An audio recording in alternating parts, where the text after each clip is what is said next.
Өнөөдөр Монгол улс үнэхээр онцгой улсад зориглож, дата болон хиймэл оюун ухааны үндэсний стратеги эхлүүлж байгаа тул өнөөдөр маш онцгой өдөр болж байна. Монгол улс ирээдүйн рүү алхаж тогтвортой хөгжилд дэмжлэг үзүүлэх бүхий л боломжоо ашиглахыг хичээж байгаа нь үнэхээр сашаалтай хэрэг. Миний би хэд хэдэн улстай холбоотой гэж хэлж болно.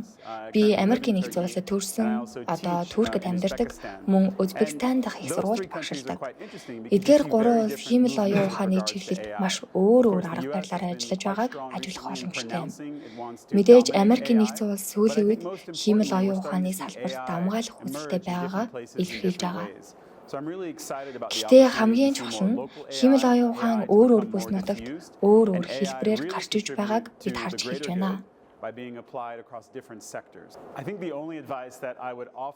Тиймээс илүү олон улсад хиймэл оюун ухаан хөгжиж, тархаж, олон салбарт ашиглагдсан, сайн сайхны төлөө хувь нэмэр оруулах боломж бүрдэж байгаад би маш их баяртай байна. Монгол улсад өгөх ганцхан зөвлөгөө гэвэл ирээдүйн рүү тэмүүлж байхдаа өнгөрсөндөө үндсээ сайн тавих ёстой юм аа.